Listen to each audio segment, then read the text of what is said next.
Good evening, friends.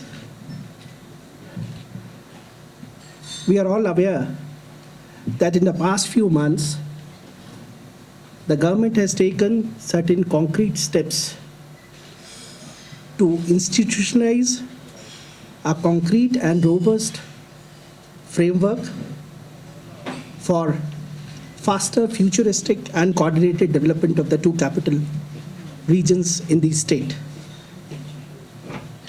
We have created two metropolitan region development authorities and two mass rapid transport corporations.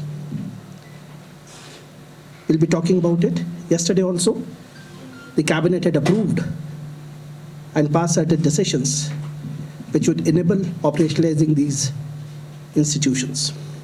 I'll be talking first about the Metropolitan Region Development Authorities at Jammu and Srinagar.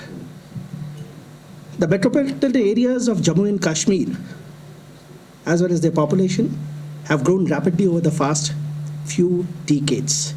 The state government, fully aware and conscious of the challenges in planned development of the capital regions of the state, in December last year, enacted the Jammu and Kashmir Metropolitan Region Development Authorities Act 2018. As a result of it, we had created two Metropolitan Region Development Authorities, the Jammu and Srinagar Metropolitan Development Authorities. These would provide an integrated framework for the planned development of the region in future. These are expected to serve the purposes of coordination, apart from supervising the proper, orderly, and rapid development of the areas in these regions, executing plans, projects, and schemes for such development. Essentially, if we see the Act, there are three important functions that would be served by these authorities. They have been mandated to prepare the infrastructure development plan. These are essentially the supra bodies which will coordinate and supervise at a regional level the initiatives and activities of the development authorities under them. So one would be the infrastructure development plan, which will guide the annual investments in creating infrastructure in the next few years in the form of the annual plans. The thrust of the annual plans would be to reduce the gaps and the deficit in infrastructure, be it road, water supply, sewerage, stormwater drainage, public transportation, including light rails, e-buses, and other services.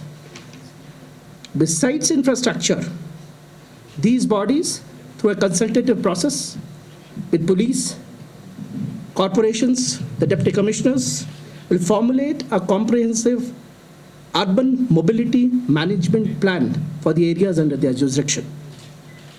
These new authorities will also prepare sustainable development management programs, which would involve management of the urban environment, such as increasing the area under green cover, water conservation, wastewater treatment, and so on and so forth. The state government, the State Administrative Council yesterday, on 3rd of July, has approved the areas to be included in the two metropolitan regions, the Srinagar and Jammu metropolitan regions. The areas for these metropolitan region development authorities have been selected on the principles of regional planning and development. This included the economic interdependence of the mother city, whether Jammu or Srinagar, with the adjoining area, the city region, mobility, and geographical contiguity. The planning and development at the regional level will ensure the economic development of the mother city as well as the neighborhood region. Thus, these supra bodies are expected to steer ahead the development projects spanning over multiple jurisdictions and shall also bring in innovation, speed, effectiveness, efficiency, economy, and accountability in the existing framework of development.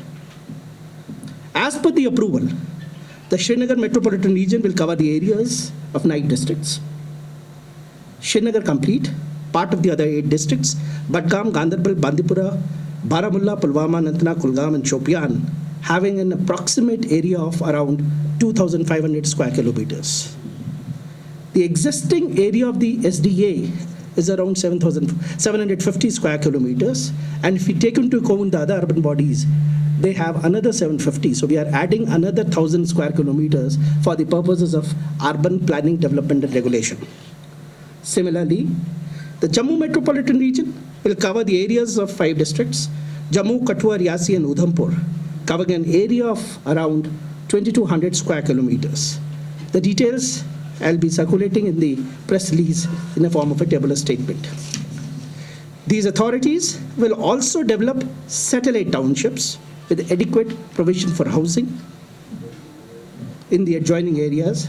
We will call it Greater Jammu, Greater Srinagar. 1 million square feet IT parks will also be developed in the said satellite towns. To fully operationalize these authorities, the necessary staff, including the subject matter specialists, the domain experts, will be provided by the government. This was about the development authorities.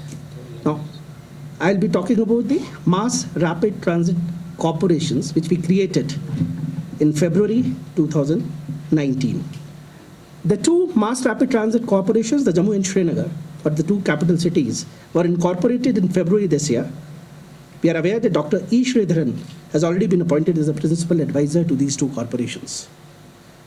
These corporations are virtually the extended arms of the metropolitan authorities, earlier constituted, which I talked about, and they are there to supplement the efforts of these authorities in achieving their objectives of proper, orderly, and rapid development of these areas in executing their plans, project, and scheme, especially related to multimodal transport system and mass rapid transport systems.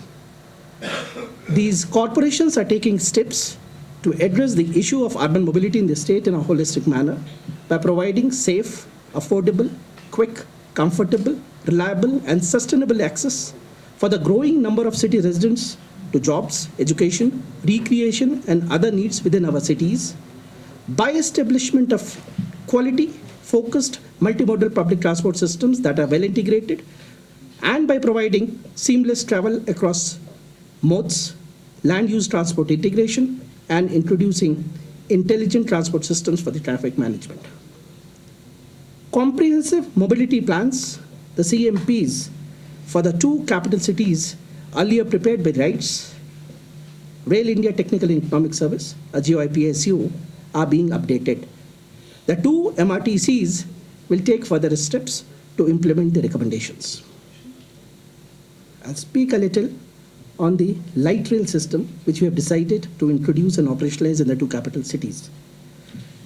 As a part of the recommendation of the CMP, the Comprehensive Mobility Plan, the MRTCs have undertaken the implementation of light rail transit systems for the two capital cities.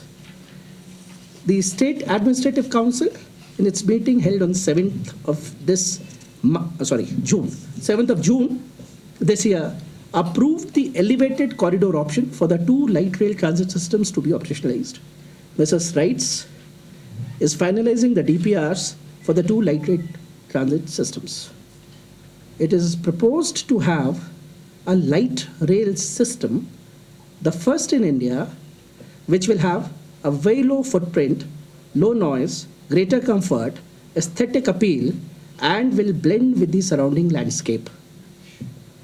The estimated cost of the first phase of implementation of the light rail project would be about rupees 8,500 crores to be funded jointly through debt, state equity, and central assistance.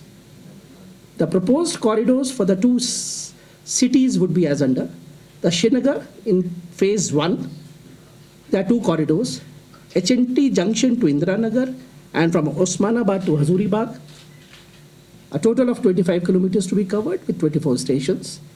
In phase 2 of the project, tentatively, the two corridors, the Indiranagar would be extended to Papur bus stand and Hazuribagh to airport, making another 17.5 kilometers with 14 stations. Essentially, a station each kilometer. In Jammu, phase 1, again there are two corridors, Bantalab to Greater Kailash and Udayawala to Exhibition Ground, which in phase 2 would be extended from Greater Kailash to Badi Brahmana, and from exhibition ground to Satwari Chowk and to airport. In the first phase in Jammu, there are a total of 23 kilometers and total 23 stations. In phase 2, another 20 kilometers with 17 stations. In addition, the two MRTCs have also taken preliminary but concrete steps for operationalizing city buses within the jurisdiction of the MRDAs. They are mandated to do so, to set up new standards and benchmarks in public transport. These buses would be IT-enabled, app-based, air-conditioned, smart e-buses with automatic fare collection.